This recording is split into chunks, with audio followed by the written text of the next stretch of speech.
Hello and welcome to the Champ Contender podcast.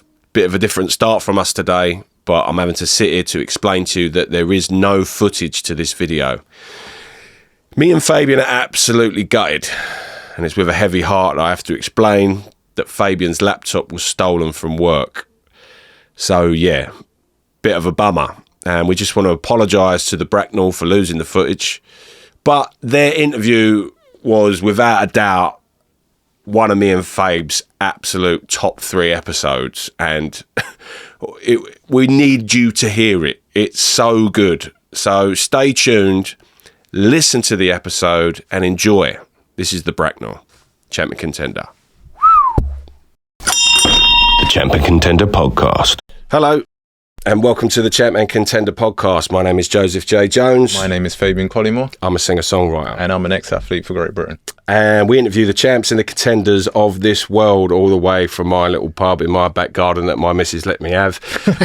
We interview boxers, athletes, actors, artists, and we like interviewing musicians. And today we have 2 brothers involved in a very, very special band. You have probably heard their music. The band is called the Bracknall. And we've got Harry and Jack Dacey sitting in front of us. How you doing, guys? You all right? All good, dude. Very good, mate. You kept that quiet as well. Professional ex-athlete. Yeah. Drop that in there, yeah. Chatting for 20 minutes. Yeah. Mate, I didn't know. I'd been working with him for about, 6 months or something like that. And he comes around this pub because we've done a, what do you call it, like out the hat, like the World Cup. He gets Scotland.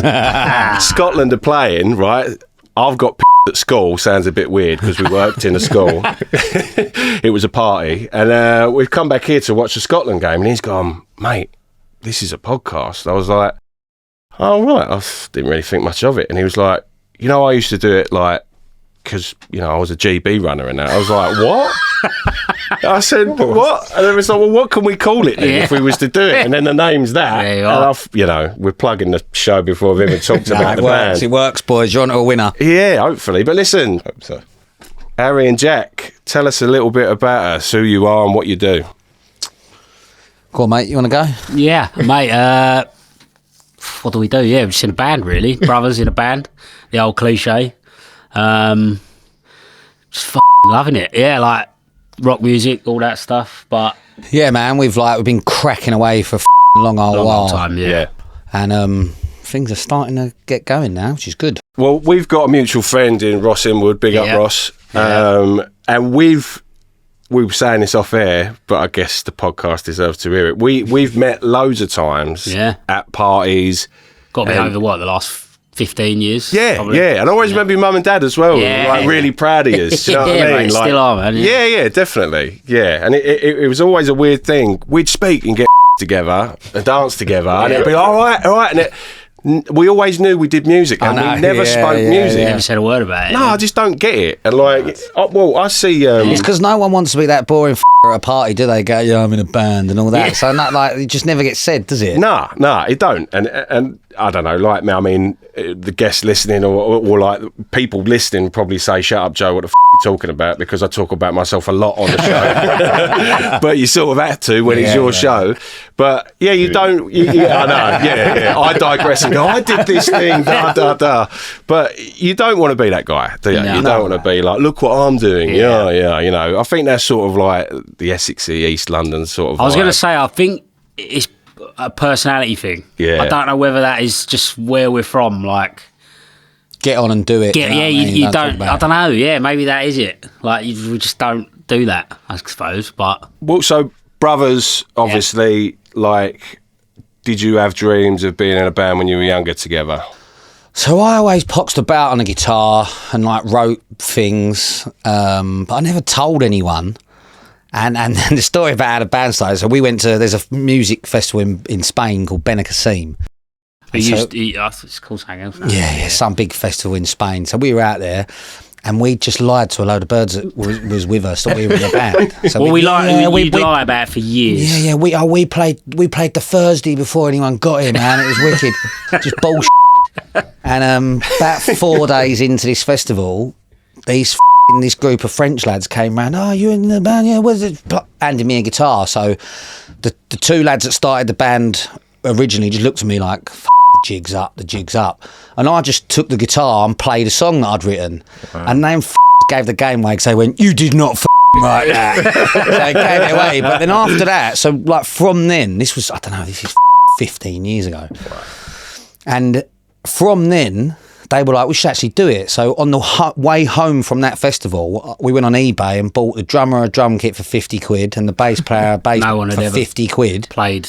And just learn. Yeah. Just learn. So I initially wasn't in the band, because same thing with me. And then me and my mates see him and his mates doing it, and we were just like, oh, it, we'll do it as well. Yeah. So same thing, like you'd been doing it maybe a year at that point. Right. So me and a few of my pals were like, oh, it, we'll have a go. Same thing, like never played an instrument. With my mates, a few of them had. I was the only one who hadn't, so the only instrument that was left was drums. So I initially was a drummer. Okay. And then you booked us a gig and it same thing. That really pissed me off watching him learn the drums as well. Because I'd like toiled away for years learning up 3 chords. I come in the garage like 3 weeks later, he's like absolute like John Bonham. I was like, what the is this? Animal from the Muppets. Yeah, exactly. But, It's just a natural. Yeah, it's but so we never, annoying. like, we were always into music, like listening. But don't ever remember us ever speaking about like we went through the whole of school, like music class and all that never interests me. Like none of that. I was just into listening to it. It was always our thing, music. Yeah. But I don't know. I didn't know anyone in bands really growing up. So we just thought, well, you don't do that. But that was all we did with our time. We went to gigs. That was literally all we did. Wow.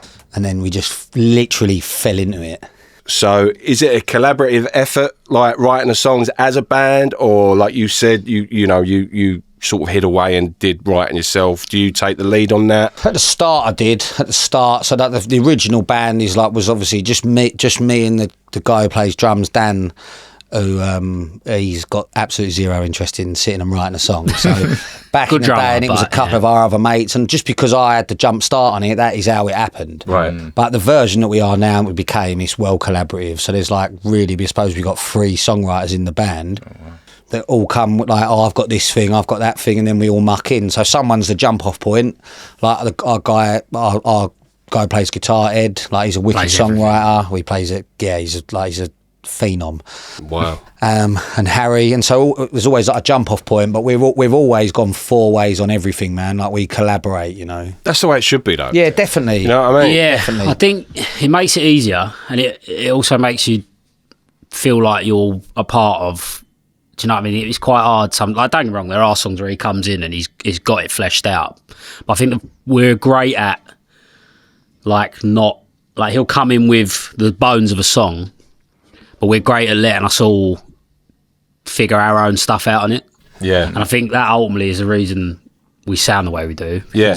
We all put our own. And it's by committee as well. It's like he said, before we started recording, like if one of you loves something and the other 3 don't, you lose. Do you know? Yeah. But I think that's the only way we've been able to do it. And also, I hate these stories of like the amount of bands you hear about when they crack it a little bit, and then one geezer off with all the money, and the other 3 like, I've never wanted that. You're like you're a brotherhood, aren't you? Like, mate, you're a gang. Sting, innit? You know what I mean? Yeah. Boom, I was listening to boom, Billy boom, Corgan boom, boom. from the old Smashing Pumpkins. Yeah. Smashing Pumpkins, and he was saying that they've split up because he went into Beverly Hills and bought a Ferrari in cash, and the other 3 were like living in semi-detached houses. Like, how the can that work? Like, well, it can't. And it's you hear horror stories like, because here we go, me, like singer-songwriter, but the way that I would have to write with people, I would literally have to go in a room with writers and write with people. And it was only like it's weird, like labels sign you and believe in your talent. But then want you to whatever. Well, I was going to ask you about this, Greg, because I think maybe only once before someone's ever mentioned to us about writing with someone, and we were out the gate like, no. Like, it's just us as a band, like, it's just not. there's already 4 of us doing it. There's 4 of us and that's our thing, right? And I always think it must be hard with you working with songwriters, because you must go in with some people some days and it ain't there. Yeah, like that, it ain't. It Like, bombs. songwriting is like we've got pretty good at now knowing, like, when we were doing our album, you'll get in and some days you just know today's not the day. Yeah. For whatever reason, the stars don't align. You get in, and within 20 minutes, you can tell it's not coming today. Well, it was either like Paul or John that said like you get 3 hours of creativity through the day, and then after that you're sort of done. Like, and it's like the energy of like, man. say if we were to pick a guitar up now and go, let's do something, you'd probably get the best hour ever, and then you drift off, and then it wouldn't really happen. Yeah, you know? I mean, how many times have you demoed something, like immediately played it, you love it, then you get in with a band, and 3 hours later you start going, not sure. Is this as good as I thought it was? The first thing is always the thing, isn't it? And like with us, I expect like our most like popular songs. I mean, I feel like every band says this, and I'm sure you'll probably say the same. Like our tune that's probably the most popular that we finish on that everyone knows, we wrote in 15 minutes. Just 15 minutes of like everyone getting it straight away. Don't think about it beyond that. But then we'll spend days on songs. It's such a wacky thing, in it, but vibe is so important. Oh mate, it is. Capture a vibe. I remember I was in a room with my old producer named Rich Fano, lovely fella, and we had this fella who come in to write with us. I'm not going to say his name because I refused to give him the amount that he asked for on the record. Yeah. Was it write a word, get a third, isn't it? Like, Yeah. Right. It literally, he said the word gospel, right? And he was after 33% of the song. Spent 2 days absolutely ruining the session. I went away, we had this riff. So I went away with that riff. That's all we had, and the word gospel. When I wrote this song, Gospel Truth, and I totally wrote it all. And then I went to my producer, because obviously he made all the music. It was like, yeah, you deserve your cut on it because you've produced it up. And that cheeky wanted, you know, his 33.3%. And I was like, no. And I went to Germany on the back of that song. And like you just said, the reason I brought that up, like, that was written in 15 minutes because I had to deliver that for the last day. And it was like, you know. Bandits, and they, man. Yeah. You hear stories about it, and it's like, bandits, like. Yeah. But also, I don't think we could write, like, I don't know if I'm going off topic here, I don't think we could write open-ended. Like you were just saying, you had to deliver it. If you gave me 6 weeks to record an album and 6 years, the one in 6 weeks would be better. Yeah. 6 is too long, man. Like you can't. You need someone to go, nice. That's it. We kind of did it on our second album. Before we continue with today's episode, here's a quick word from our sponsor, Blackburn & Co. Whether you need staircases, balustrade, fencing, gates, bespoke metalworks, Blackburn have got you covered. And they offer a friendly and professional service. At Blackburn & Co, metalwork runs deep. This family business spans 3 generations of skilled smiths, passing down traditional blacksmithing techniques and transforming them into modern welding and fabrication. It's heritage you can trust, built into every piece they create. They work with metal because it's reliable, and their customers choose them for the same reason. Fully insured and proudly accredited by CHAS, Construction Line, SMAS, and Safe Contractor, Blackburn & Co deliver work that's as safe as it is solid. From large-scale commercial projects to customer pieces for your home, ornate gates, bespoke balconies, railings and more, no job is too big or too small. They offer a full service from design through to installation. If you want to contact them, call them on this number. That's 01277 674299. Or better yet, to go to their website, click on the link in our bio on Instagram or click on the link in our bio on YouTube. Right, back to today's episode. So the album we've just put out, we put out in Feb. What's that called? It's called Falling Out of View. Cool. And the way it worked out, for whatever reason, we kind of put a plan together of this is how we want to do whatever it was. We were like, right, we've got to write it because the recording starts in, was it 11 weeks?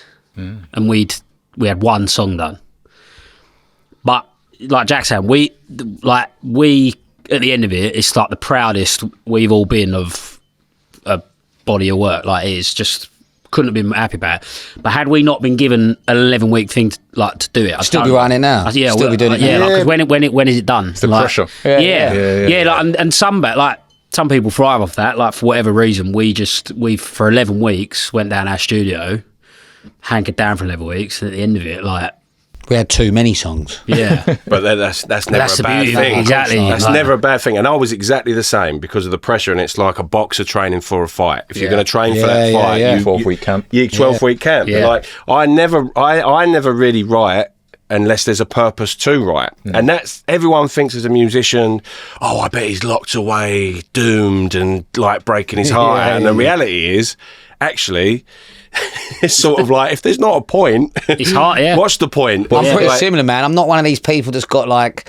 So I know some people have got like 200 songs in the bank. Like that. I've got no interest in that. But isn't there moments where like you just write because it's come to you, do, and then yeah.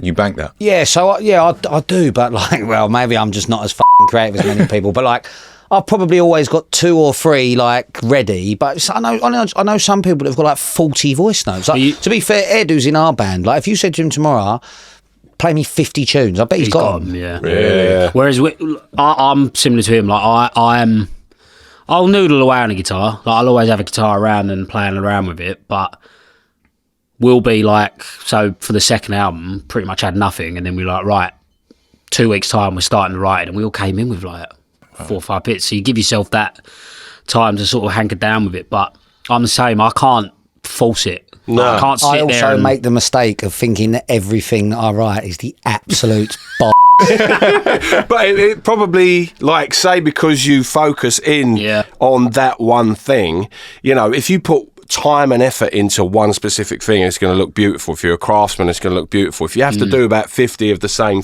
sculpture, something's going to dwindle away eventually. man, you know what I mean?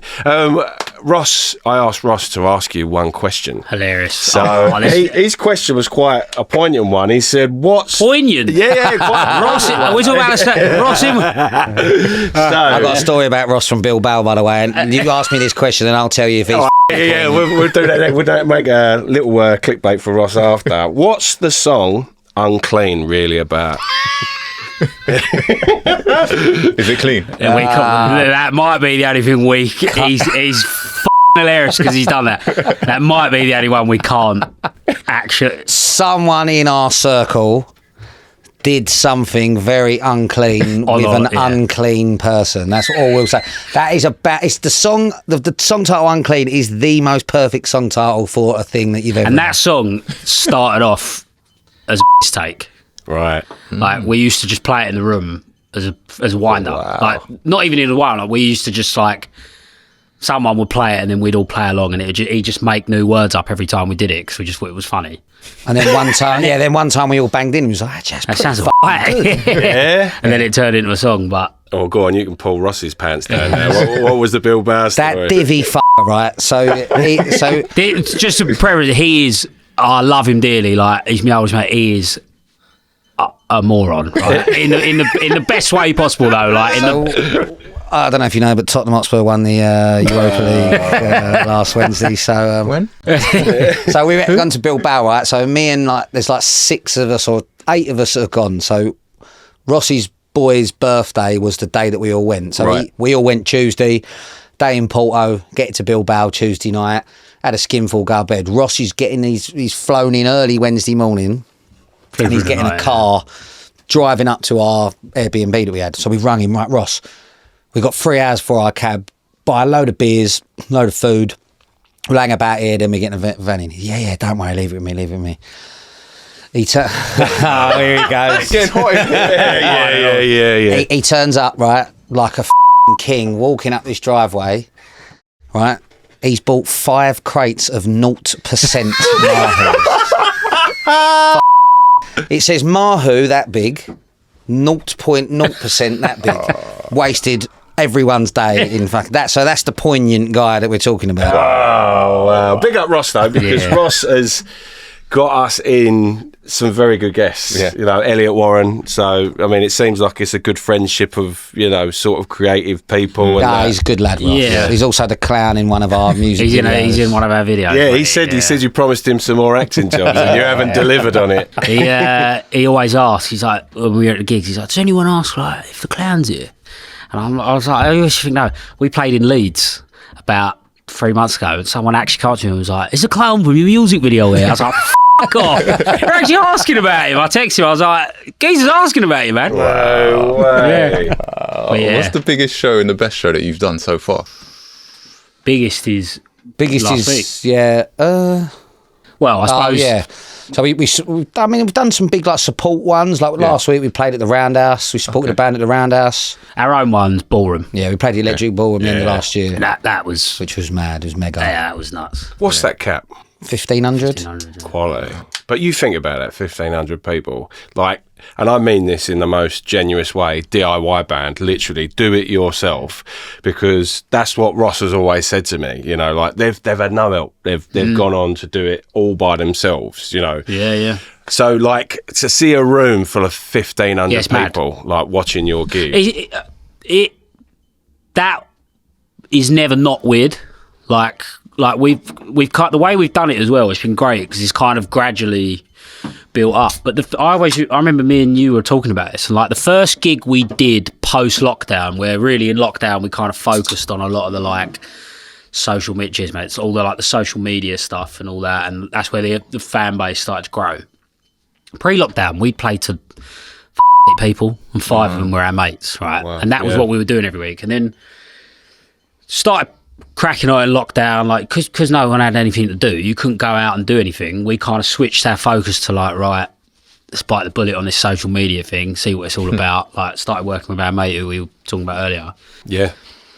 And then you just start seeing the numbers grow and everything was like, hell. And then we booked a show where we did the Dublin Castle in Camden.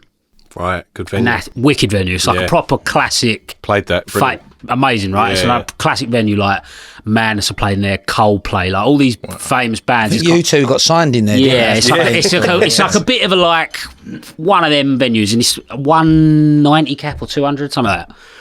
So we put that show up, and it sold out pretty quickly. Yeah, we'd never had that before. And the thing that I always found was like mad about it, and most bands will do it, like you just go from playing at 8 people to 200, and you just got to figure that out.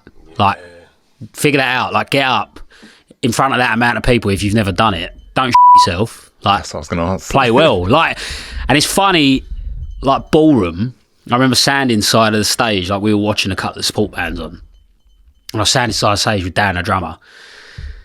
And I think he'd made a point of he didn't want to see he didn't want to see the crowd. He was just watching the bands. And then he's walked out the back and made the mistake. I looked around the corner. I was like, fuck it. And I went back and he was like, is it busy? I was like, nah, mate.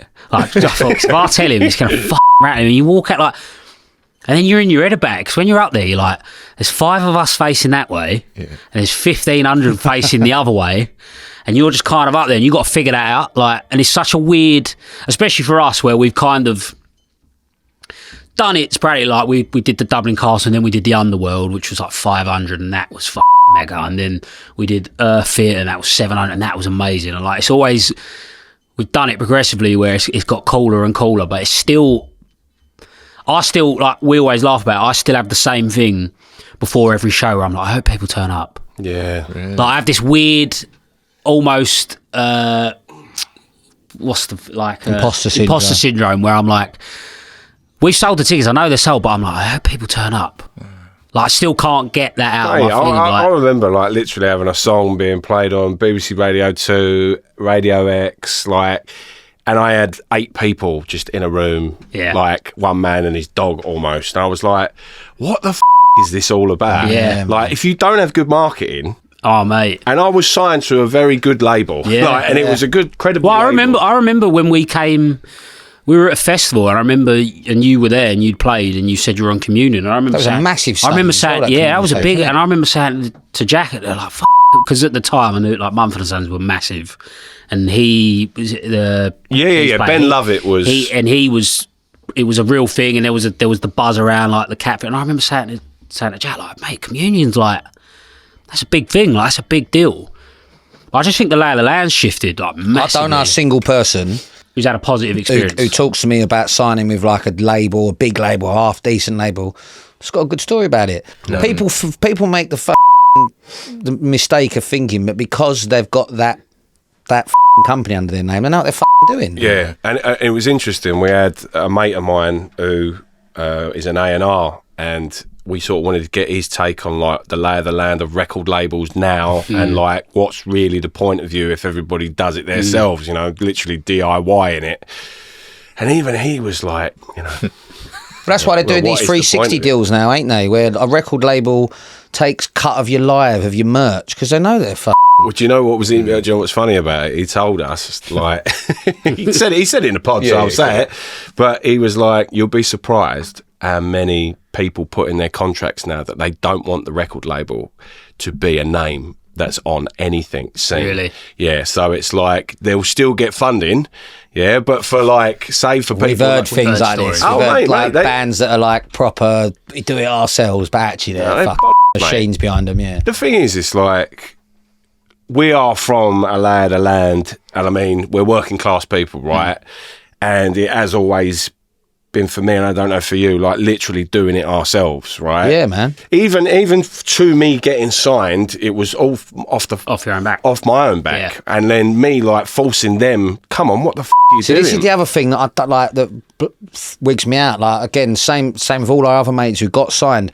You put all the graft in. You don't make all the decisions to get yourself to that spot, and then you just go to someone. Yeah, go on, mate. Nice. No, up to you. And then that you just you make take them your make foot the off. fuck. Yeah, what the f that all about? Yeah, and arguably, like, well, no, like I did because everyone does because you trust these people. Yeah. Oh well, they're they know. They must know what they're talking about. Yeah. And the reality of it, what it is it's someone's rich daddy has got them a job. Who actually slogged for Ozzy Osbourne or something back in the day. And the amount of stories. Like, listen to any. Sorry, Hal. Listen to any radio station in the world at the minute, and you tell me if you think they know what they're doing. When was the last time you heard 3 songs on the radio back to back that you went, "Now that's good. This it's all like it's a rich kid who's bought his way on, or it's a son of someone. It's all the same thing, man. Mate. We've had a couple of conversations over the last like 5 years, and like the great thing for us has been like where we've built it,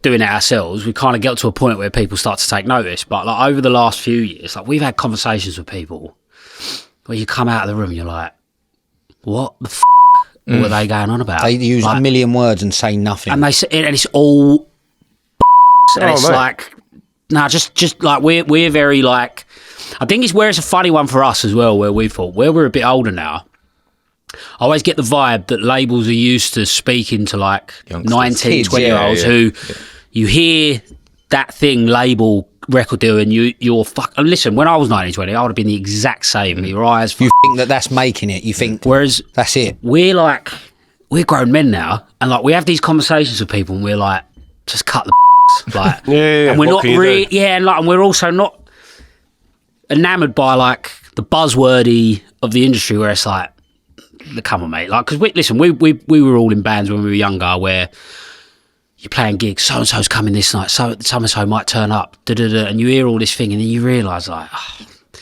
you got to really, like our big thing was, let's stop waiting for someone to tell us that we're good enough. Let's just go and do it ourselves. Like, let's just stop waiting, and then it makes you realise that more and more bands are doing that. I mean, our mate Ollie, he's in a band called Deaf Guitar Pop.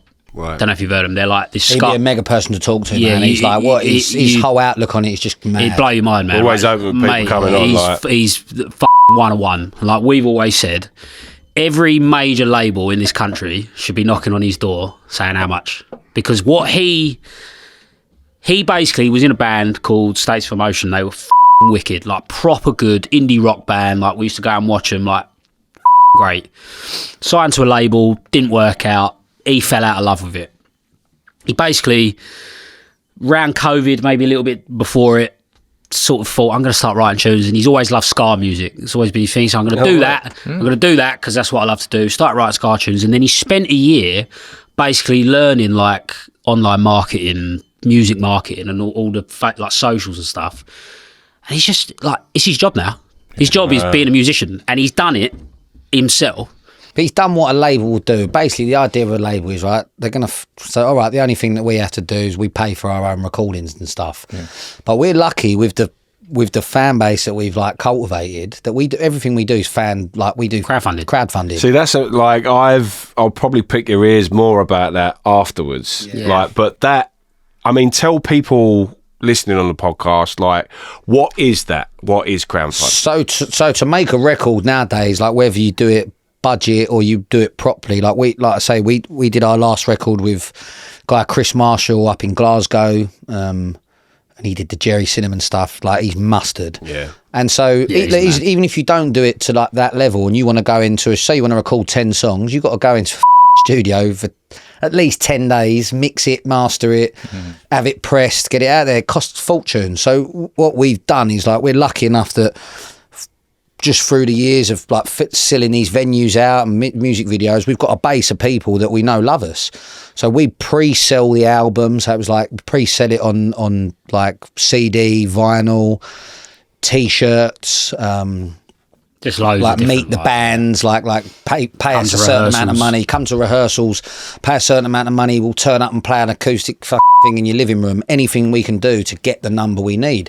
And people love being a part of something, you know, like your favourite bands. I do it all the time, like I don't know, like Kings of Leon, like, I went to see them in the Forum before they were big. Like, everyone loves that don't they? And so like people like getting in at the ground level. Yeah, it's like Ed Sheeran when he used to go around and sofa surf on everyone's ass. There you go. I mean, that was crazy. Yeah, that was wild. And so that's what it is. So we just basically pre-sell our album. You give these people the opportunity and say, look, we need this amount of money to get it made. If you can help us get this amount of money, we use it to make the record and that, and it's worked for us. We've done it twice now, you know. So we did the first album and it went really well, and then the second one just was nuts. Like, we asked for an amount and we raised like double. Wow, really? Because people like, and with the part of the thing we do is when we if you crowdfund, your name's on the album. Yeah. So in the vinyl, there's a sleeve and everyone's name's in it. Yeah. Mate, people like love that stuff. Yeah, like, yeah. Well, I tell you what, we're lucky that we got double as well, because you always underestimate how much things cost as well. Yeah. Like, Yeah. if we'd have got the amount we wanted, we'd still be trying to get it done, you know. Yeah. I mean, like, in terms of people getting involved in what you're doing and that, like, how much what's the craziest incident you've had with a fan? I don't know, man. It's hard, like, because we've got like our fans. We got like a fan club, like we call them the Ultras, and like they turn up in their football shirts. So we had not the Betty Bracknalls. We had like Bracknall football shirts made, and they're there. They follow. Like, we played in Paris last week. And there's like 5, 6, 7 of them in the front row. Mate, like, get us a football kit. Yeah, I'm not joking. Put it up in the pod. Yeah, definitely. I'm not just saying it. I'm like a fan. Appreciate it. Like, cheers, I know man. it sounds weird, but like your I music. love it. Yeah, no, mate. You should. Appreciate man. it. Like it's. I've interrupted your question, so I'll edit this out. Like, I'm blowing smoke up your ass again, but like, Don't edit that out. No. But you know, like, it's just it naturally flows with the playlists that I play of artists that are in, you know, the public eye or whatever. Yeah. What, you know, like, and not saying that yous aren't, like, but the idea of the pod is like the contenders, you know, yous are the next thing, you know. Yeah, man. It's like it's definitely coming. Like, you can feel like I say, we like playing in Paris. We travelled well. All these lads at the front, like wherever we go now. I mean, I'm like wherever we play all over the shop now, and there's always people there, which is like the Mate. Yeah, like we went on tour in Feb, and it was just like. I'll tell you what, actually, in Newcastle this year, I did have an old bird Try and get seriously off trying to stick her tongue down my throat. I was picking up. I'll tell you what was on about her and all. Halfway through the last tune, I looked up and she's like front row, and unless you see on this camera, it's not going to make sense. She's down the barrel at me. Don't try and nick it from me. She like me, no, Harry. I think the way I've interpreted it is, I'm assuming she shot a look at him. He said no, and then she's gone to the younger, better looking brother, and she starts down the barrel. And she's going after the show. Start wagging her tongue at me. I was like, "Fuck this, man!" Like, and me bird's about 2 rows behind. I'm looking at her like, "What the fuck's going on here?" Like, yeah, you do get, to be fair. Our mob, they're good crack, like, and they're in it all for the right, like, they just love the music. Yeah. I think people just love being part of something that you can feel like, oh, this is something here. I mean, at the start, you know. It feels like that, and even visually you can see it as well. Like, it's funny because even just going through, like, we do our research on whoever comes on, right? And I've loved, like, listening to your music for the last 6 months and things like that. Yeah, no. Didn't know you were coming on. So, like, even visually just looking at everything that you're doing, there's a different texture to it. Yeah. It's like, it's getting to this other place. Oh, yeah, You 100%. see what I mean? Yeah, and I'm like, we've surrounded ourselves with good people, like our manager. We never think about shit like this, but like our manager Els is like big on that. Like, present yourself as what you are. Do you know what I mean? We would never post online, which is ridiculous, because that, unfortunately, that is as important now as the music you bring out, which is shit. It is yeah. But it's so real, man. to. Like, yeah. Yeah, I think- that sorry, Hal, that Lola Young Girl, that Messy song, which is a tune. Oh, right? yeah. But she released that a year ago, and it went to number 30. Some on TikTok stuck it on a video, and she's touring the world now. She's gone to number 1. Like, that's just mad. And isn't great, and great for it. Do you know what I mean? Like, but we're from like our age. Like, you'll know, we missed all that. Like, What are you, 32? I'm 32. I'm 33. I'm 33, tomorrow. 34, so... Yeah, like same age. So like that stuff kind of just passed us by. So like Els, our manager, like good on her. Like, she's like, you got to do this. You got to do this stuff, and like It pushes you. yeah, like and ultimately, if she didn't, like, do you know what I mean? You got to bite the bullet on it. Unfortunately, if you're doing it yourself as well, you have to use those, like, it's like tools, isn't it? Like, you got to just use them to grow the band. And where it's half, because where it is for us, like, we don't use social media. Like, we're pretty simple blokes. Like, I haven't got an Instagram account. I got a band one. we're very like it's business, though, isn't it? Yeah. That's what you got to see. Yeah, exactly. It's business. and like People's going to get to know you the more that you post. exactly, and like man, Els, our manager's always on at us about like your personality should come across in those things, like. And don't be anything you're not. Like, just be the way you are, and people will dig it. Well, we were like, talking about Lewis Capaldi before. Like, so same Lewis people, Capaldi yeah. is obviously a talented singer.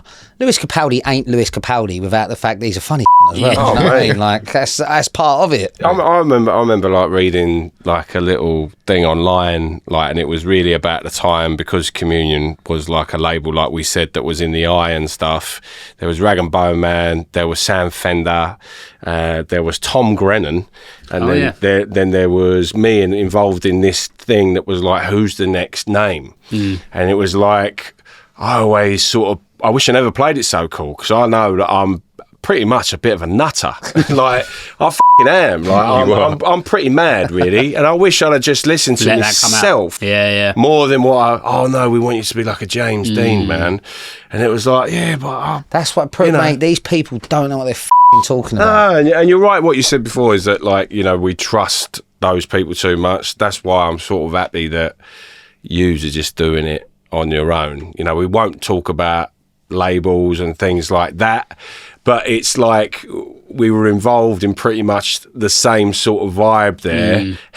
It's just proofs in the pudding. Yeah, man. You know what I mean? it's funny. Like, the more bands we meet now are all definitely going our way. Like we'll play shows with bands, and they're like, "What are you doing? How are you doing it?" Like, I think we played a show a couple of weeks ago for Teenage Cancer Trust. Right, brilliant. It was wicked. Like, absolute one of the best shows we've ever done. Like, when you said biggest and best, I'd say that's how bit. Like, it was great. Quality. Yeah, it was like Thursday night, just heaving, people just up for it. It was one of them classic low ceiling, sweaty. Like, it was unreal. And it was great. And like, I was speaking to a few people after, and like, people in bands, people not in bands. People are just well curious, because I think the only way people know bands do it, like, even like when you're growing up, you would have known this. Like, oh, why don't you go on the X Factor? Why don't you go on Britain's Got? How many times you hear that where you're like, mate, cool, I'd have got laughed off that. Do you know what though? Like, if you'd have had Kurt Cobain rock up on the X Factor, He'd you'd have never failed. There you go. You never had I remember, Cobain. I remember seeing an interview. Dave Grohl said the same thing. Dave Grohl said, if I went on X Factor, they'd say no to me. Yeah, that's probably what And you can't tell me that he ain't.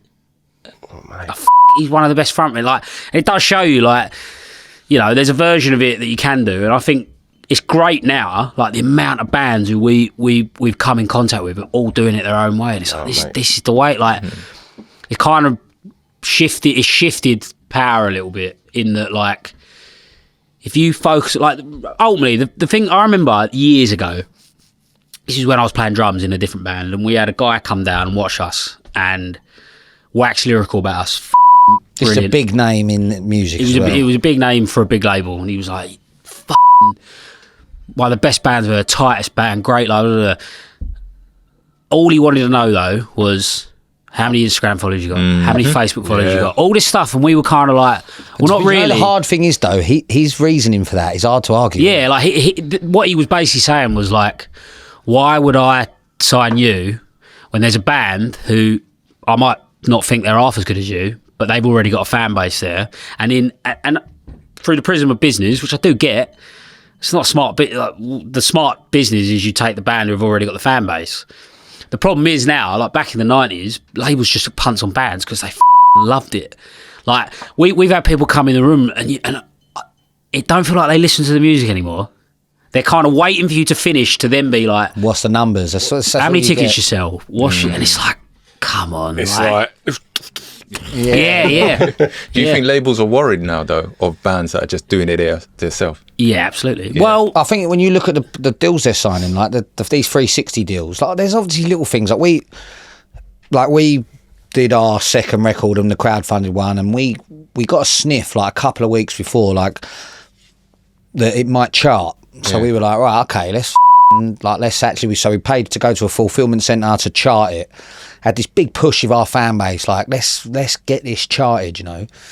And we made like we finished. Was it number 3 in the independent records, right? quality. And we got to number 100 in the full blown chart as well. And when you get the printouts, the thing that we can't contest with the label people is the streaming.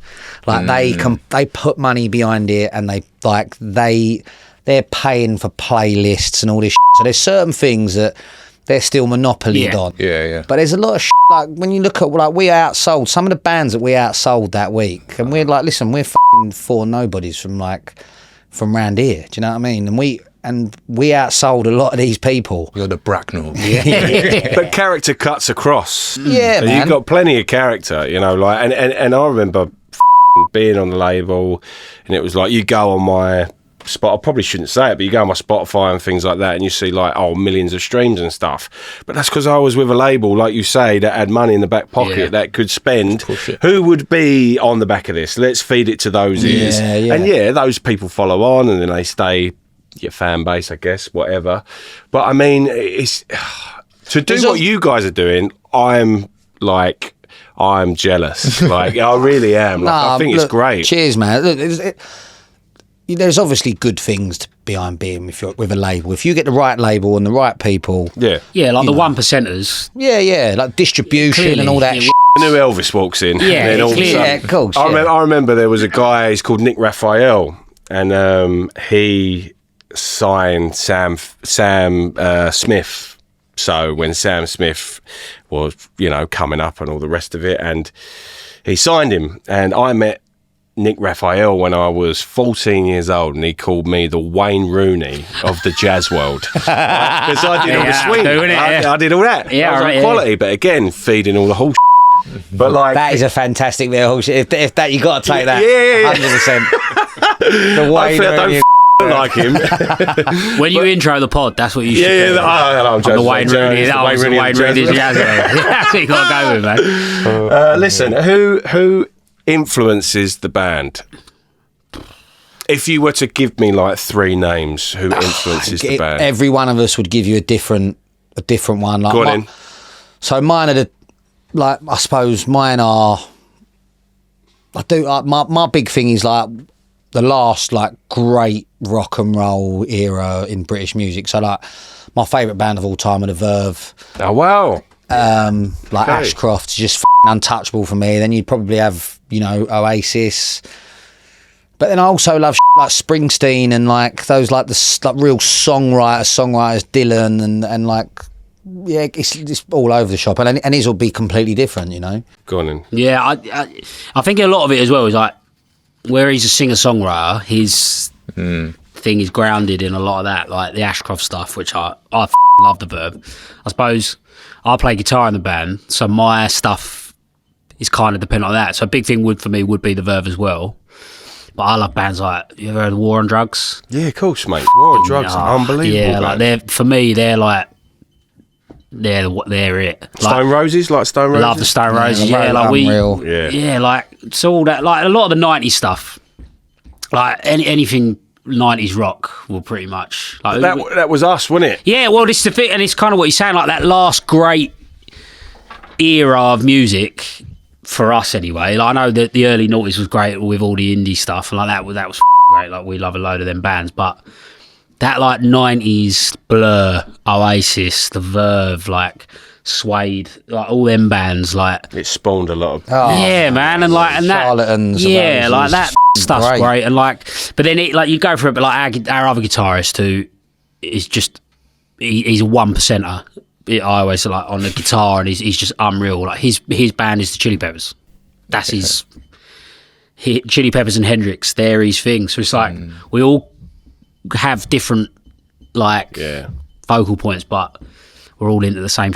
Well, Dan's like. Pink I mean, Floyd. Verve's Dan's Pink Floyd. Pink Floyd, yeah, but the Verve's like a pretty one that runs through like all of us probably. One of my top, I'd say top 3 songs is Drugs Don't Work. Yeah, unreal. So, like when you hear about what he wrote that about, it's just fucking ridiculous, and it say his dad's bedside, like when he's not well, like you think fucking hell, like, mate, The whole album's that's incredible. Yeah. That I sung that when I was 16 years old in a pub in a jobber's rest. Yeah. Right, so I'd done that right for a competition. I won it, and the prize was $1,000. Right, prize is $1,000. I was like, "Fucking hell, $1,000!" Yeah, like 10 grand as a kid in that. Have a go. Drugs don't work. I mean, this crowd's a sad crowd, man. So I'm doing it. All of a sudden, I won it. At the end, bang! It's like some weird X Factor thing. You had like one of the members of 5 like judging it.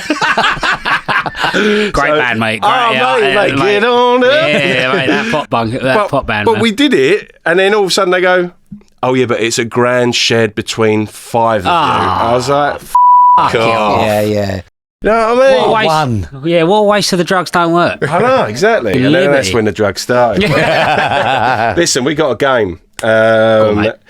We got this little game called Shot Stopper. Okay. And I'm so happy that this subject has finally come to hand, because we do a lot of grime artists, we do a lot of athletes, do a lot of boxers.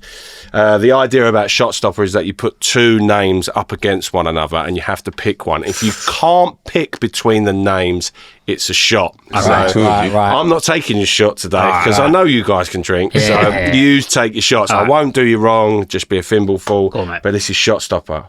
Bands. Right. Okay? So, Well, this will be good. I see these are good. Metallica or the Smiths? Smiths all day. Why? Is that speaking? Is for that both of join? you? I would go with the Smiths as well. I think the Smiths are the last original sounding band. They're the last band That no one else that sounds you like. can't say, well, they sound a bit like, there's bits of it, but they don't sound like anyone. No one has, I mean, there's been people try and be the Smiths, but no one sounds like the Smiths. Oasis, well, Noel wanted to be Johnny Marr, right? There you Well, go. that was the thing I was going to say. Johnny Marr. He's As a guitarist. oh man, Yeah. he's the man. Oh, like, mate. they're funny on the Smiths because I do like them, but if I'd have said Metallica, my missus' mum would have had me. It's like a band, mate. Like, So the yeah. Smiths. Yeah, I'm going with the Smiths. Okay. Smiths or Queen? Oh, Smiths. Smiths. Queen are, there's that band Queen where I know they're good, Yeah. but it's too musical theatre for me. It's too jazz hands. I can't have it. Yeah. Can't have it. I'll tell you what it is though. I would still say the Smiths, but we always say this about Queen. But if you're at a party and a Queen tune comes on, you're having it. Great Queen is you great. are having it. Like, Oh, yeah. Yeah, great Queen is great. I'm not arguing. like, that. I've had arguments with it's a similar thing. Like the guy who plays bass in our band, I've had full blown arguments with him because I won't have it because he thinks he don't rate ABBA, and I'm like, you're a f***ing idiot. Mate, ABBA have... They're it, mate. Oh. If you're talking pop music, no one comes near them. Money, Mate, they're it, mate. And if you're at a party and ABBA comes on, Mate, you're all getting up and having it, man. I'm You're telling getting you. down. Well, ABBA didn't make this list. Oh, well. Right. If they had, mate, they'd have come out on top, man. I tell you. Right, the Smiths or Radiohead? I'd go Radiohead. We've got shots here. Have you got a shot for you, though? I mean, I might have to do a shot there. Yeah? Oh, wow. Okay. Radiohead's a bit of a new one, like not new one for me, but we see Radiohead at Glastonbury about, what year would that have been? This is years, they headlined Glastonbury, and I'd never really been into Radiohead, and loads of our mates, they're the band, like they love them, and he loves them, and Dan, our drummer, loves them. So we see him at Glastonbury, and I thought, oh, this will be it. This is like the gateway for me to like fall in love with it. I just didn't get it right, and the geezer, it lost me because there was a point where the geezer tuned his guitar, Johnny Greenwood, and everyone celebrated thinking he was playing something. I was like, oh, Do you know what they are? They're jazz musicians involved in rock, and it's just full on like it's very out there. It's that language, but in rock and roll. And it's out there. And then love it. and then we came away from it thinking, I thought I'd fall in love with it, I didn't. And then I think I listened, for whatever reason, I listened to OK Computer. Yeah.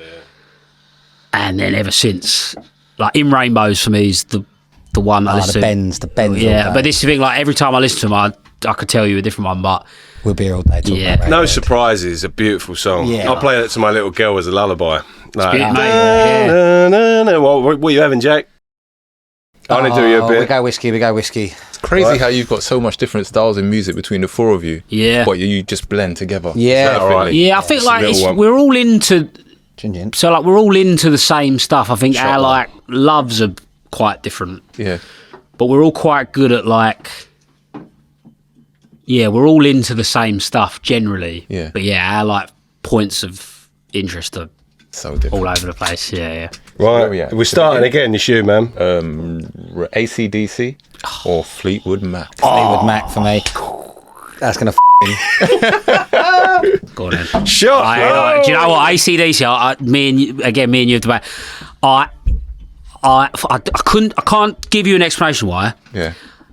I love AC/DC, right? If you can play the same drum beat 25 times over and it sounds mega every time, you're it, mate. Mate, I want Highway to Hell. At my funeral. Honestly, AC/DC I'm having for hit me, the road, Jack. Yeah. Oh, yeah.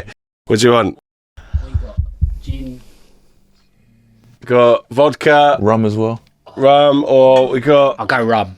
Oh, limoncello. mate. That's the Limoncello. one. Yeah, go let. No, come on, I can't be that. I'll do a rum. I don't think I've got any rum left. I'll do it. Oh, do you know what? I've got Duppy Duppy White, which is on Kano's rum. We always do this because we want Kano on. I'll have a go at that. Hey, shout out, speak to El. El worked with him on that. Yeah. Did he say he worked with him on Yeah, that? yeah, and he was telling us about Waldley as well. So, yeah. Wald, sorry, not Waldley. There you I can't go. wait to watch his face. Yeah. I kept. Yeah, it's nice though. Right, here we go. So I guess we start again. We're going to take that vote because we can't do two individuals. Go on. So we're going to go Airs on your chest. Hell. Guns N' Roses or The Killers. I'll go to Killers. Guns N' Roses. Slash is phenomenal. I'll go Killers. Yeah, Guns N' Killers. Roses is one. They're. Bit too I appreciate. 80s there, metal. Funny, we were having this. I had this remember a couple of weeks ago we went and got our Indian Mold Stud, and I was having this conversation with Ed, our guitarist, and I was saying they're one of them bands, Guns N' Roses.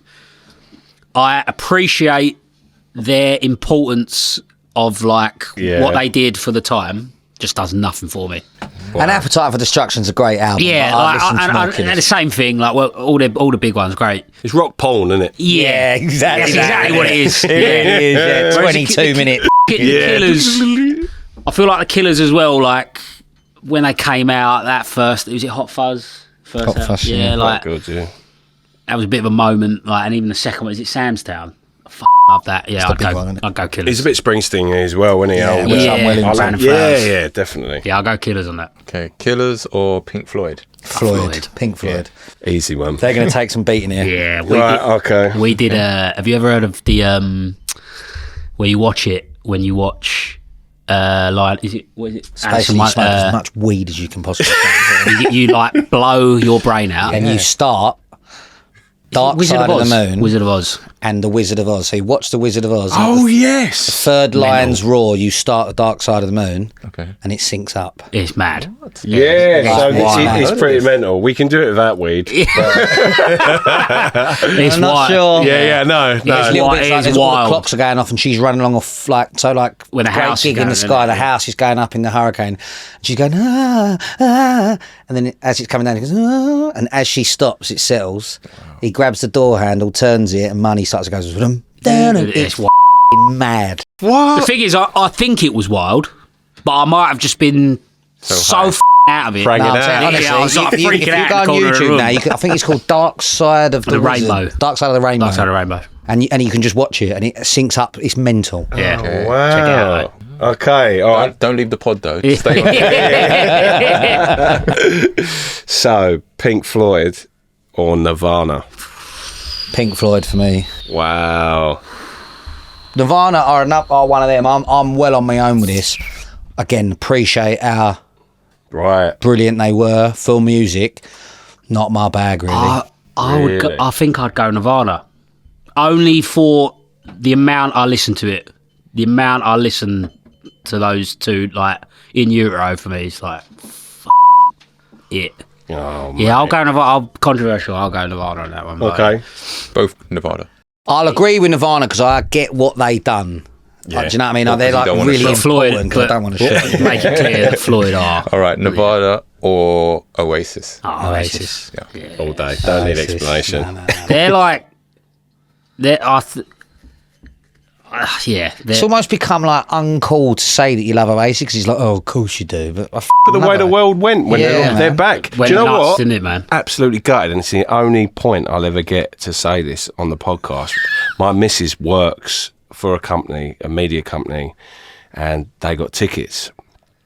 And her boss said, right, you and Joe, tickets sorted. I'm Joe, obviously. Yeah. So I was like, amazing. Yeah. Missus has told me this, blah, blah, blah. So for the last, 4 months, I've been thinking I'm going to Oasis. Quality, man. Oh, no. All of a sudden, boss comes round to see the baby. So I said, so what's going on about Oasis then? And my missus just turned around to me and went, I totally forgot to tell you that there's another guy called Joe in our team. Oh no! And I said, keep the baby. Well, I was gutted, in the same breath. I was just like, all right, it's Yeah. okay, because I went to their second from didn't last. know this. Yeah, mate. Was you in Staffordshire? Yeah. I went Right. to the second from last gig. Have a go at this. So me and Ross bought. Oh, this breaks my heart every time I talk about this. Me and Ross bought tickets for V Festival, and back then V Festival was a with it. Yeah. I think you might have got them for us. And he bought the wrong ones because we always went Chelmsford. He bought Staffordshire for us. So we were like, well, we can't go Staffordshire. So I found somebody who swapped Staffordshire for Chelmsford. So me and Ross are standing in the I've never seen Oasis, right? So me and Ross are standing in the field in V in Chelmsford. They played the night before, Staffordshire. Yeah. Me and him are standing in this field. It just comes up on the screen. Oasis have pulled out. I was just like, Yeah. no. And they was were there, there. and you were there the night I before. saw the last one, but Dirty there yeah. you could tell. It was on this way out. Yeah. It was just like, f***ing shakers here, off, like what you're doing and all that. Anyway, right. I'm buzzing for that though. Oh, mate. Are you going? Yeah. Yeah. We'll talk afterwards. Yeah. Oasis. Or Blur. Oasis. Yeah, Oasis. Oasis. I love Blur. I've recently had a bit of a thing with Damon Albarn because I think he is, Mate, we had Gorillaz bass player in it. mate, Really? right? Yeah. Because I was about to say about Gorillaz. I was listening to their newest one, that Cracker Island. He's it. I think he's like one of the last genius. Essex as well. Yeah, mate. culture. Something in the water, Yeah. man. Something like he to have Blur be what Blur is and its importance, and then to leave that and go and do Gorillaz, like hell, man. You like I was trying to explain to you, Fabe, what Gorillaz is, and like Gorillaz is a project where it's wherever like it's just a wonderland that never finishes. Yeah, it's mental. and Yeah, then it's mad. the You couldn't brilliance, actually say what they are. mate. Well, that's the brilliance of not putting your face to it. means it can be whatever he wants it to be. Yeah, man. It can be whatever he wants it to be. And like that last album, like I love Tame Impala. Oh. Like that Kevin Parker who does that, like, he's it for me. So he did a lot of the last one. I just think he's cracked it where that band is just pure, like, whatever he is into at the time or whatever it is he wants to be doing is what it is. And I mean, I remember being young. I mean, we would have been young when Gorillaz come around. Yeah. And the whole cartoon stuff, like, immediately had me. Like, I thought it was brilliant. Like, I did an animation thing like years ago called The Gimps, and it was like it was like they were an alien race. It's a great punk band. Yeah. The guy that jumps out of Pulp Fiction. But it was like I did this thing and it cracked on, and people would use the DPs, and James Howlett is his name, isn't he? The guy that does it. Draws it all, yeah. So I did one for him and he liked it, and then all of a sudden off the back of that, the band were like, oh, can we have one? Wow. So I was doing, and that's how we got his name, Shad Delican. So he come in, the bass player. I was like, f***ing ace. And it was all because I was sitting in my bedroom on the back of my CV, couldn't get a job, and Drew started doing these Gimps. Yeah, so mate. Gorillaz. Here we go, me again. Yeah. Hell, Can I have a the piss before you ask the next one? Go on. Can I have a piss? Yeah, of course you can. Yeah. Pause it. We should charge it here. So we're going to carry on with our shot stopper. We all needed a piss. Here we go. So it is Oasis or U2. Oasis. I love you too. Do love you too, yeah. Joshua Tree. Yeah. Unreal. You can't really. Yeah, I mean, I wouldn't. Oh, yeah, I agree. This one might stump you. Go on. Oasis or The Clash? That's a big one. It is.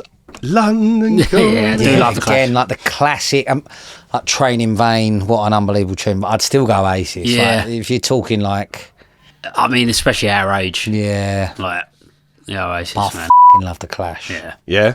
Okay. So Oasis or The Doors. I hate the Doors. Do ya? As soon as you said Oasis. it, yeah. There they are. The one thing that I'm ostracised in our circles. I cannot get my head around the Doors. Nothing music. I hate it. I even hate don't it. mind Like, it. you know, Doors, Oasis all day. Yeah, I'll go. The one like Sinatra's my hero, right? I love Frank Sinatra, right? And listen, I love my bands, I love my indie music and all that, but I was raised on Frank Sinatra. Yeah. And what was interesting for me, there was a little link that there was this crooner, you know what I mean? Cruised, didn't he? Yeah. You know that it would be untrue. Riders on the storm. Exactly. Yeah. But it was cut across this weird rock, jazz music. Keyboard I can't have. Like Oh, it's just too much. Yeah. It is too much. Right, okay, so Oasis, is it me? Yeah. Yeah, go on. Or Led Zeppelin. that. Gotta be Zeppelin. Yeah. Yeah, Gotta be I love Led Zeppelin. Zeppelin is Yeah. maybe the only rock and roll band for me. That's probably unfair. You got the Stones and that, but Zeppelin are touch point. Yeah. Man. Zeppelin are it, If man. you could have one reunion that you could go and watch. Well, we it was were Zeppelin. talking about this the other day in the car because it was off the back of the Oasis thing where it went nuts, and we were like, "Is there another band who could have that level?" And I was saying, I think if Bonham was alive, Zeppelin could pull that off. Like that, even now, I think if them three came out and said we're going to do a couple of run of shows, Yeah, they're doing stadiums, Yeah, aren't they? yeah. Yeah. Oh, man. nuts, mate. Yeah, they're it. Especially like when I started out as a drummer. If you're a drummer, John Bonham's Yeah. he's it. I'm going to add one in on this, actually, and I can't believe I've not used him because he's actually one of my favourite vocalists of all time. Go on, mate. Zeppelin or the Rolling Stones? Ooh. Sure. Oh, that's tish, that one. I'd still go Zeppelin. Oh, yeah. Yeah, Zeppelin. Oh, love the Stones, though. I love the Stones, but Zeppelin, like, in and out, rock and roll music, can't be beat. So does Scorsese, doesn't he? Like every Scorsese film, The Rolling Stones. Yeah. Like, that's what got me into them. Like you watch Goodfellas. He and did shit like that. he did a gig of theirs, didn't he? Yeah, Let's think them playing in New York. Yeah. Scorsese films it, and it's. To tell you, if you're into that, right? There's a band called The Band. Have You ever heard of them? Yeah, mate, the band. Right. So there's a film called The Last Waltz, which is their last album that they put out, and Scorsese directs it, and it's this film where it intertwines between them playing live and them getting interviewed, and it's a young Scorsese interviewing them. It's wicked. If you've not seen it, well recommended. It's on Go and watch Netflix, I think, that, isn't it? It might be, yeah, but it's wicked. Okay, can I have a Proper little good. look? Can I have a little look? All right, can I add my one in? Yeah, go on. So we're gonna go Led Zeppelin or Black Sabbath. Love Sabbath, mate. I saw Sabbath Sabbath's live. my favourite I saw band, I Sabbath think. live, and it was it. Really? Yeah. Was that at the O2? No, so I see him. This is about 10 years ago. So Ozzy was still having it, and it was. Do you remember when Hyde Park used to do the you know, they do the British Yeah. summertime? Yeah. They did it one year where they tickets up, and every ticket came on sale for £5. And my mate had bought 4 tickets. He never bought me one. We still fall out over it. It's right. And I saw in 2 weekends, I saw Arcade Fire and Black Sabbath for a tenner. No way. And Sabbath, it was when it was the 3 of them, and then they had the Rage. I'm pretty sure the drummer was the Rage Against the Machine drummer, Brad Wilk. And they came out to War Pigs, and I was just standing there like, this is. And it was when Ozzy was still like, he had a bit about him, yeah. Oh mate, it was unbelievable. I think he's got the most underrated voice. Yeah, it's Yeah. unreal, in isn't it? history. Yeah. Like, I was looking at his range the other day, like as a singer looking at his range, and like when you look at "Spend It to My Woman," and then it goes out, "Can you help me?" And he's doing it chest, Yeah. full chest voice. And I was like, Lived it and all day. "Oh mate, As rock stars go, he's. Completely, didn't he? sniffing ants." Yeah. I don't know why I I took. tell you what though, going on tour with him, Yeah, that I wouldn't took interest me. the Someone more- in their hands and wiping it on the walls, get away from Although it. I did take a bit. I weirdly took a bit of British pride in. I remember watching. There was a thing about Motley Crue, and they were talking about how they went on tour with him, and they were like, "We said to him, we're going to out party you," and apparently he's the only geezer. They were like, Yeah. "You're all right, mate." Oh, Like, mate. I was like, "Yeah, Brits man." do it best. Yeah, mate. Telling you, like whether it's rock and roll, whether it's boxing, whether it's f***ing We're at, whatever. mate. We're in. Absolutely, mate. Here we are. Go on, Fabe. Who we at? We're at Zeppelin or the Beatles. Beatles, all There's day. not. We can stop that there. 'cause Yeah, nothing's there's beaten no the band you're going to say this. We're going to go beyond that. The Okay. Beatles for us, like, I mean, I'd say for most bands, most musicians, like, they're it, man. They're the start of so much. They're like the start of the amount of that wouldn't have happened or would have happened years later if it weren't for the Beatles is outrageous. Yeah, like they're like, I've been on a bit of a thing recently, getting my missus, like my missus is into it, but like, well, I've been watching Get Back Again. Did you watch it? Oh yeah. That It's documentary, just right? f***ing incredible. It's isn't it? insane. And like the mad thing with it, the thing that I hate about it is it makes it look so easy, Yeah.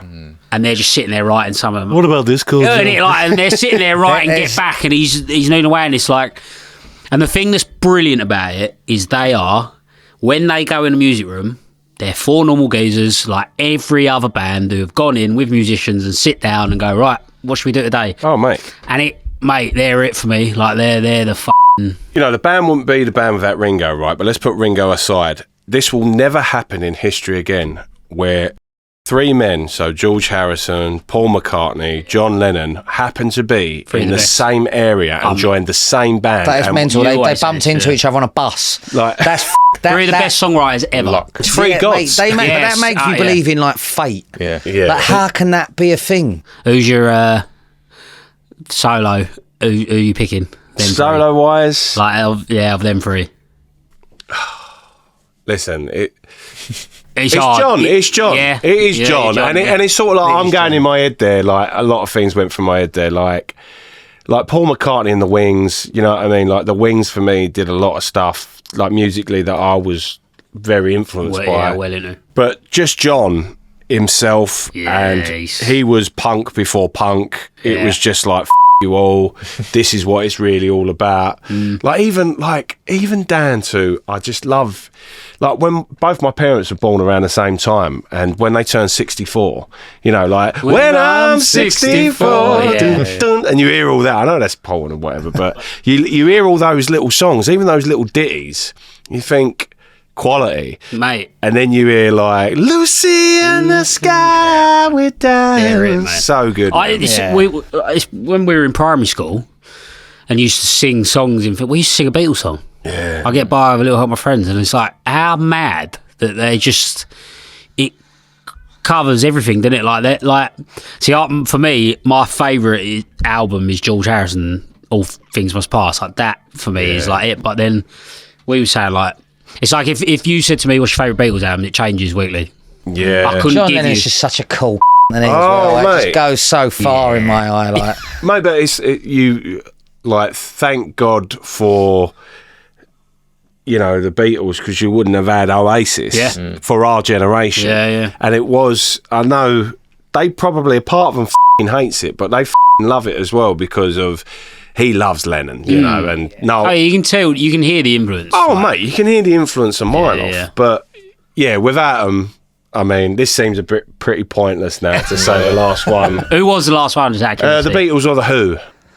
See, love the Who. See, that is a good one. right, that is a really good one. Because, but the Beatles win, but the Who would be my. It's first ever gig. Yeah. In that, like, the fucking classics. For me, it's the Who just under the Beatles. I love the Who. Wow. To be fair, that's a clever last one, mate. Yeah, But the Beatles win. Yeah. There we go. Do love the Who. Do you want to take this one in your red top? Go on. Europa League. Oh, man, it hurts us both, I think. I've just been for like 7 days. It's been amazing. But it's amazing to be Europa champions, right? You know, like, it's nice, you know. Like, honestly, mate, when I got off the phone to you, I think I stopped crying maybe 10 minutes before. I was sobbing. Really? Honestly, man, it's like... I was looking at me missus going, this is the best day of my life. And she's looking back at me like, really? This is it? I'm like, yeah, this is it. This is it for me. Like, I tell you what it is, right? I'd never... It's Man United and their shit. We'd beat them 3 times already. But we've just had so many, like, of them games where Spurs is a thing. Like it or not, it's a thing. Like, we should win this game. We should do it tonight. And so I was saying, when we obviously went to the games, I'm in the ground and just thinking...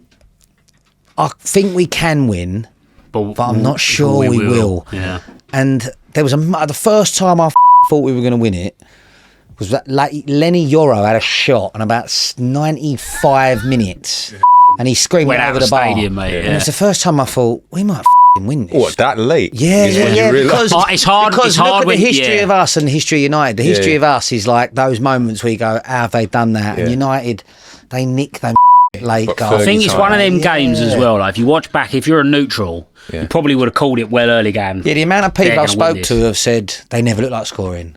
Yeah. But See, I was in a pub in Spurs watching it, Yeah. and the guy I was watching with, mate, he said to me when Van der Ven cleared it off the line, he went to me, oh, that feels like one of them moments where you watch back and you're like, yeah. And when he said it, I didn't want to acknowledge it because I was like, if I acknowledge it, we'll definitely lose. But in my head, I was going, he's right. Like, that might be the moment. And it is, because since I've seen that replayed like 100 times, but, oh, man. I got a question for you then. Go on. Who's had a better season? You know what? I'm going to say it how you want to hear it. Tell me what I want to hear, yeah. You've had a better season, but would you have had this season if you was in the Champions League? No, of course not. Okay. No, Would Arsenal have had that season if we was in the Europa League? Possibly, but like that there is this thing being made of like, oh, it's easy to win it. There's no Champions League teams dropped out. I looked at I see something the other day on I think it was Twitter, and it was like the last 4 times that us and you were both in it, neither of us were knocked out by a Champions League team. Oh, okay. Yeah, we all got, so like we were all getting knocked out by you. So it's that thing. Humble Harley there. But it is that thing of like, listen, it ain't the Champions League. When we got to the final of the Champions League, we were that day. I thought, there's not a chance. I was a Liverpool fan. Mate. Everyone was. But I never found. We always thought like we need to get that penalty, or they need to have a man sent off. And also, like, we were in Amsterdam for the semi-final. Okay. That for me, like, we argue it like that. For me, I wouldn't trade that for anything. That night, like that night when Moura scores that goal, is like nothing of it. And it felt like that year we were just in it for the ride. Like we got to that final, never really thought we're going to do this today. Like Liverpool, that was Klopp's, Salah and all them. Yeah.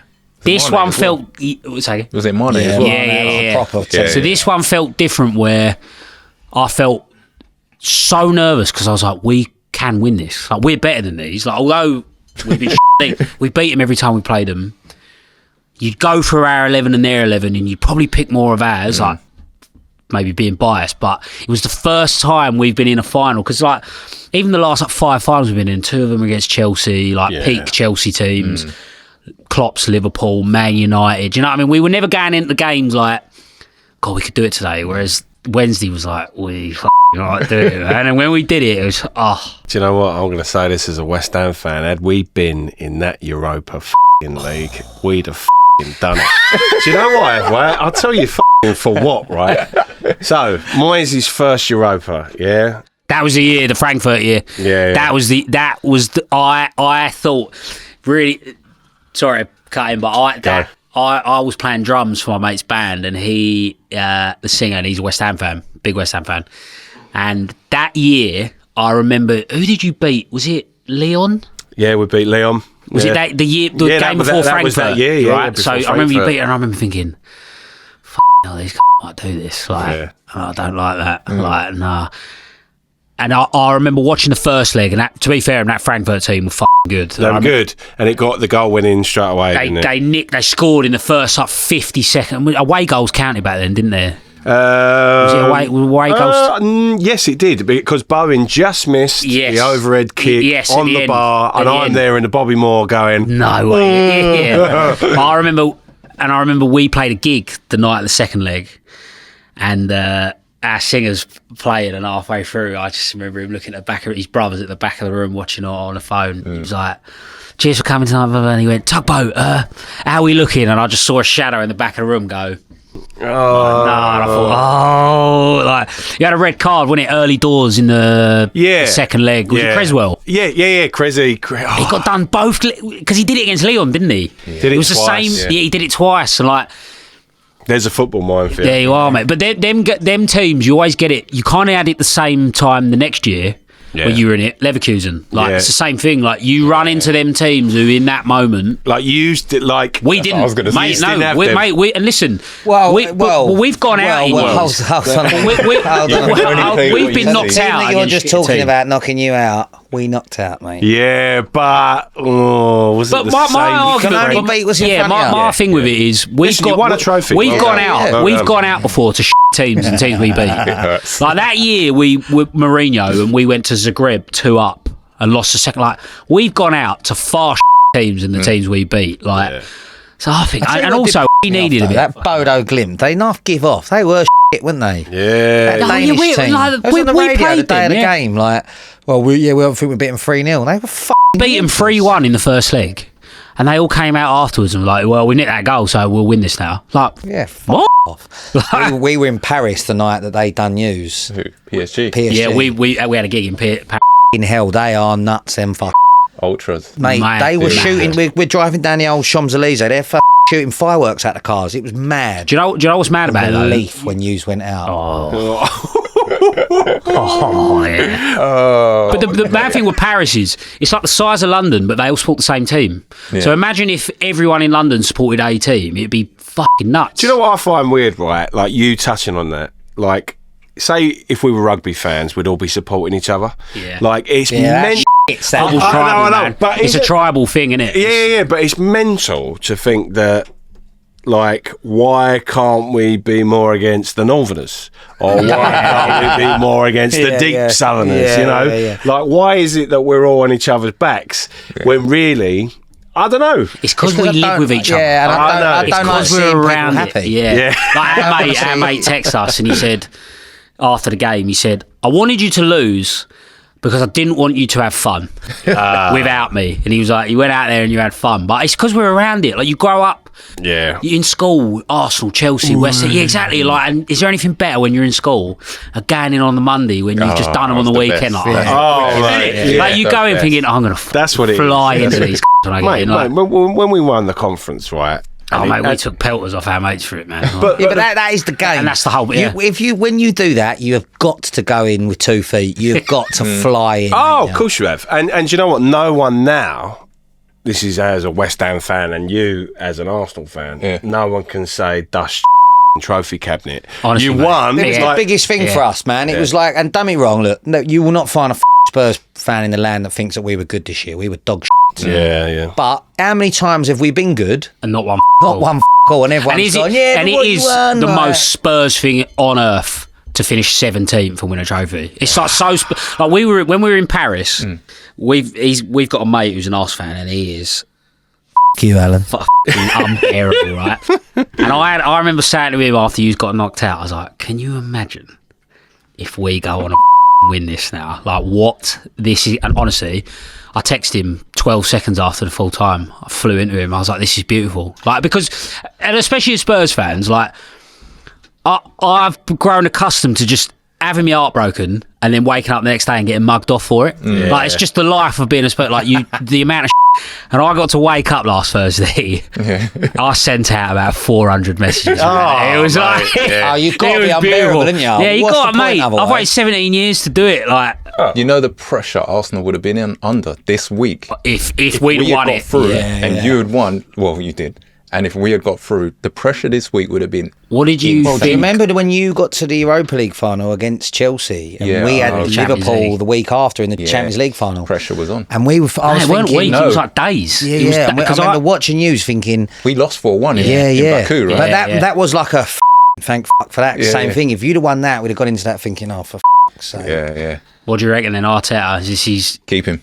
last year though? you He got in. win something? Keep him with a striker. Yeah, he got. I don't know. Like, it's going to be his first year with a striker. Is But whose fault is that? Yeah. It's Like, I do think But is like, it the board's? Havertz has been a decent player. You can't. Havertz is a decent Havertz footballer, is great. right? He's great. I think he's good. That is 60 million quid that should have gone on a centre striker. forward. Yeah. Like this season, you've gone backwards, haven't you? Yeah. Like, and I, Next year's going to be even harder, I think, Everyone's going to go mate. stronger. Because there's no way. My you are early- going to go balls. You'll deep go on a big, centre forward, but have to. aren't you? Yeah. my early bet would be, and this is just, I've said this to you, like my bet would be City, purely because every time they have a down year, Just- the year after they've right. But you look at what Liverpool are doing, like yeah. you look at all these teams, it's getting harder and harder to like, and And you get the fill the gap teams. yeah, like Forest mate, and mate, things like that. and my They're thing. going to struggle with Europe though. Oh, Forest. mate, Yeah. they'll be like fighting relegation. Yeah. Sorry, like we did it 3 seasons in a row, right? Which It's was hard. Europa football, which was mental for us. Get rid of Moyes, and then all of a sudden, What was you about, what was Moyes? your Did you Moyes? in- listen, I felt that the time was right.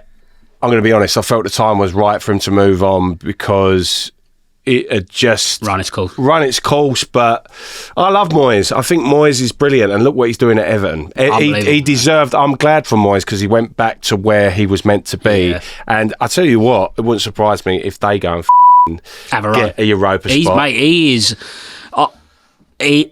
See, I was in the camp of you shouldn't have got rid of him. No, But listen, I understood. I understood. But my thing with him was, Didn't like, think we should get Lopetegui. Hell. but even when you appointed him, I had conversations with like our mates, and I was just like, it's such an odd fit. It never felt like Potter. At least with Potter, Well, weirdly, I think he's actually. I'm not saying he's a better manager than Moyes, but in today's game, More modern. yeah, he's isn't he's he? a modern manager, right? And I'm actually surprised. Like, Hughes never sacked because of Levy is too prideful and will not get rid of And went and got Postecoglou. Like, Potter would have suited you guys down to Well, he a was T. one of the things when I still think that he may go, Ange. I don't even know what I think about that, to be fair, because His name's on the trophy. yeah, we've been right, but the only thing that we've all had levied at us is no one can get you over the line. Well, he did. Yeah. But who'd you bring in? Well, this is the other thing as well. he is inadvertently. Zidane. Do you know what? He's no in a- proper managers coming to us, are they? Like, if we get someone, it's going to be, and I don't think it's the worst thing. Iraola. It's going to be someone in that rung below going to have to try Frank. and do what you did with Yeah. Poch and like someone who's he's good at them. Like, give him a bit of a better squad. Like, What I do like about it is he is properly Levy, Oh, yeah. because there's no like if you keep him and we start bad, there's we shouldn't have kept him, and if he sacks him, he's going to get pelters for it. Like, Oh, yeah. like with But he's got in his pocket that you finished 17th. He can, and he sack him just like that. This is the other thing. Whatever he does now, he's not right or wrong. Yeah, but like if he sacks him, I don't think you'll have many of us going, have you done that? If he keeps him, he's got to decide quick though. Yeah. You got like this week. You're either committing to it and you go and you sign some players, or you get rid of him. The one thing is, we were f***ing dog this year, like so. It was bad. But for all them years when people, Gooners especially, said to me, it's all about trophies, and I was going, no, is it there is not a single loss. Well, I suppose this is the other way to put it to you, the season thing. If I said to you, you could trade one win for one loss somewhere in the season, you'd have a couple. Yeah. I would not trade any loss for that win. Like that win in that final is the best moment I've had supporting Spurs. Yeah, it eradicates all of those losses. Yeah, it completely does. And I agree with you, because we finished 14th, right, in a season where we before was 6th, before was 7th, we had Europa League, and all of a sudden we finished 14th for Moisey trying to play football for Champions League. And all of a sudden, out of the mist of nowhere, we get into this Europa Conference final. Yeah, it's Europa Conference, right? People can slate it off. It's a trophy, man. But for us, it's European trophy. Yeah. You win what you're in, mate. Like, I've always amazed me. Mate, we should get these boys in for like the last season. You know what I mean? The end of season chat, mate. Our drummer Dan as well, big West Ham fan. Yeah, you'd like him. Yeah, he's missed something like 5 home games, or his old man's missed something like 5 home games since like 1978. Wow. Like, he was big pro Moyes. He wanted to keep him purely because he said, and he called it, he was like, I've seen this before. We'll get rid of a decent manager. All right, mate, we're not going to do this and that. But what will happen is we'll nearly get relegated next year. You know what the thought was? Moyes would get you mid-table, right? And it was that fleeting thing of like he was with Everton, it would be 10 and above. You'll be safe. You'll be stable. You'll be safe, and you might get a little chance at a competition or maybe a little FA Cup run. But what we wanted someone to come in and we wanted someone to go, right, here's a sleeping giant of a club, because I believe West Ham is. Like, it's a massive club. Getting 60,000 people every week. 66,000, right? So 66,000 fans come and see that. No matter wherever you go, you get West Ham fans across the world. I went to St. Lucia. I see a man on a canoe selling football shorts on a canoe. He had a West Ham tattoo on his arm. And I gave him my West Ham shorts, literally. And I said, can you give me a pair back? I gave him that. That's a true story. But I believe we are a sleeping giant. I'm going to leave it there on the football and someone will buy us. Listen, last question, lads. You've been amazing guests. I said this to Elliot last week, actually. I said it's been my favourite one, but this tonight has been my favourite one. It's been quality. We got a little round of random questions, nothing related to music or anything like that. It's called Last Orders, so I'm going to fire you a question. If you could swap lives with anyone, who would it be and why? Son Heung-min. Because then I could have lifted that fucking trophy last week, yeah. Fair enough. Yeah. Or Brennan Johnson. Scored a goal, mate. Fucking hell, mate. Can you imagine? Yeah, Brennan Johnson, mate, in that moment. Oh, Tom Cruise. I see in the paper today, smashing that Ana de Armas. If you could travel anywhere in the world right now, where would you go? Japan. Yeah, same, man. Know a few people been there. I want to really badly want to check Tokyo. Okay. That's why I asked you earlier. The crowd's supposed to be mad out there. Yeah, and everyone, if you play gigs over there, it's meant to be nuts. What's the last movie or show you really enjoyed? I'm watching that Mobland. I'm pretty into that, you know. Right, Tom Hardy. Yeah. There's a lot of Irish accents in it. If you look past that, it is good. We take the wrong hands and we break the rifles. Elliot was like, they're going to do me. Tom Hardy this, Tom Hardy that. Go on, what was yours? I went and see that Sinners the other week. It was quite good. Not what I thought it was going to be at all, but that was good. I tipped my cap to him. Masters of the Air. Elliot was very good. Right into that. Yeah. Right, last one. What's your favourite Tottenham season and why? It'd be easy to say now, wouldn't it? No, I tell you, the last year at the Lane. Right. It was good. We We had 19 home games. We won 17 of them and drew 2 of them. And it's the only time as a Spurs fan where I woke up in the morning of most games and thought, we're going to win today. I've never had that before or since. the moment Beating Arsenal and we beat you last game at the Lane. That was fucking powerful, mate. That's fine, but we won the league at Yeah, one well, point, so. that Cut. was pretty good. Yeah, Nah. We won the league at White Oh, cool, mate. there we go. That's the last orders. What are your plans for this year and next? So we got a few shows. We haven't announced them yet, but we've got festival season first. Yeah, like, we're doing Isle of Wight, which we're looking forward to. We've got a few other festivals lined up, a few shows at the end of the year. Yeah, mate, like just keep. Well, our album came out this year, really, so we're still in that cycle of. Tell everyone what that's called. And Yeah, so our album came out in March or end of Feb, yeah, end of Feb, start of March. It was it's called "Falling Out of View." Went to number 3 in the independent charts. boom, bosh.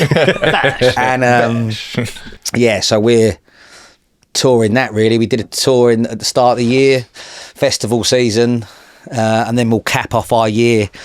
Ain't announced them yet, but some big shows at the end of the year. London one. We've got a London show at the end of the year, Mate, do you know what? If you need someone to open up for you, here's a aging rock star sitting in the corner of a pub. Here we are. Mate, I'd love to, because man. I think it's sort of poetry in motion. Like all this time, do you know, off air you can say off, Jared. No, but like all this time, it's always been.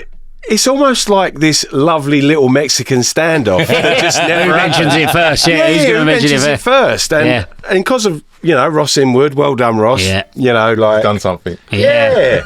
And I think to myself, like, yous are smashing it, and I'd love to support what you're doing. Yeah, man, definitely. We'll definitely talk about it. It'd be great. Yeah. But if not, it doesn't matter. We had a good time definitely. and all that. But so tell us, is there anything else in the pipeline? So just gigs, and so you're doing all the festivals. Is there any more releases coming? We've got something in the pretty much nearly finished, didn't we? We're doing like an acoustic.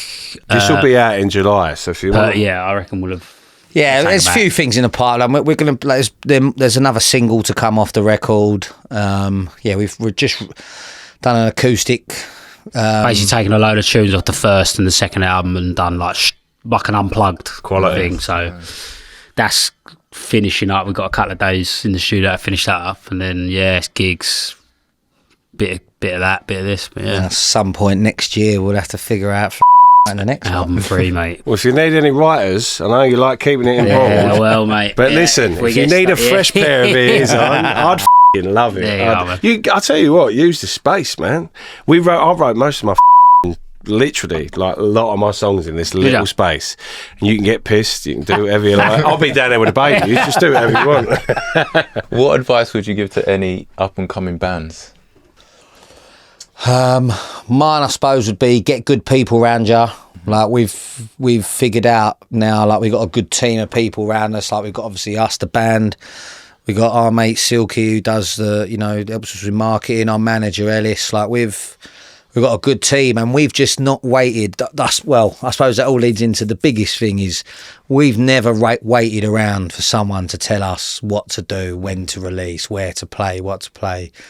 Just do it yourself, man. Like it's like that, the old Wayne's World. If you book it, they will come. Like just it sounds so far away, but just do it. Actually go out and do it. Write songs, record songs, book venues, play gigs, and don't wait for anyone to tell you like that's the thing to do. Yeah, man. They don't know. You like if you love it, you do it, and people will be there. And post on social media. And post on social media. We'll talk to socials. Do some TikTok dances. What are? Should we do one there? What are the socials? The Bracknall one. Just the Bracknall on everything. Where's that name come from? I'm using that. Using that. Listen, amazing guests to date. That has been my favourite podcast. Thanks for having us, mate. No, man. I really appreciate it. It's nice to finally have the Mexican standoff. We've acknowledged that we both do music for the first time in 15 years. Mental. Listen, Harry, Jack Dacey, the Bracknall. Go and check them out. That is Oh. The Champ and Contender, over and out. Peace. See you later. Nice one, boys.